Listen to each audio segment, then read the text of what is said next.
Hello बच्चों, कैसे हैं आप सब। उम्मीद करती हूँ आप सब अच्छे होंगे। मैं आपकी हिंदी की अध्यापिका अंजना। तो आज की कक्षा में मैं आपके लिए लेके आई हूँ अध्याय नंबर 13। अध्याय का नाम है क्रिया विशेषण। तो चलिए शुरू करते हैं। सबसे पहले हम पढ़ेंगे क्रिया विशेषण की परिभाषा। जो शब्द क्रिया की विशेषता को प्रकट करते हैं उन्हें क्रिया विशेषण कहते हैं। यानी कि जिन शब्दों के द्वारा क्रिया की विशेषता बताई जाती है उन्हें हम क्या कहते हैं, उन्हें हम क्रिया विशेषण कहते हैं। जैसे क्रिया की विशेषता बताने वाला शब्द क्रिया विशेषण कहलाता है। मैं बहुत थक गया हूँ। बच्चों, आप जानते हैं कि दौड़ना, पीना, खाना, आना, जाना, नाचना आदि क्या है, ये सब क्रियाएं हैं, जैसे हमने पिछले अध्याय में पढ़ा था। वैसे ही अब चित्र देखिए और अपने नीचे लिखे वाक्यों को पढ़िए। मैं बहुत थक गया हूँ। कछुआ धीरे धीरे चलता है। बच्चे बाहर खेल रहे हैं। मौसी जी कल आएंगी। यानी कि मैं बहुत थक गया हूँ।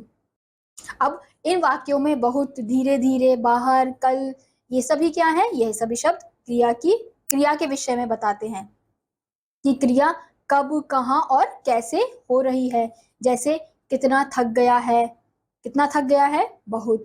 कैसे चलता है, धीरे धीरे। कहाँ कहाँ खेलते हैं, बाहर। कब आएंगी, कल। तो ये जो शब्द हैं वो क्या है, वो क्रिया है, जो बता रहे हैं कि जो क्रियाएं हैं वो कहाँ, कब और कैसे हो रही है।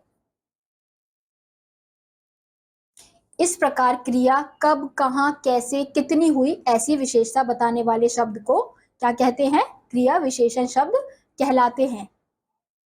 यानी कि जिन शब्दों से पता चलता है कि जो क्रिया जो हो रही है वो कब हो रही है, कहाँ हो रही है और कैसे हो रही है, इन शब्दों को क्या कहते हैं, ऐसे शब्दों को हम क्रिया विशेषण कहते हैं, क्योंकि ये शब्द क्रिया की विशेषता बता रहे हैं। अब क्रिया विशेषण के भेद। अब हम देखेंगे क्रिया विशेषण के भेद। क्रिया विशेषण के 4 भेद हैं। कौन कौन से? कालवाचक क्रिया विशेषण, स्थानवाचक क्रिया विशेषण, रीतिवाचक क्रिया विशेषण और परिमाणवाचक क्रिया विशेषण।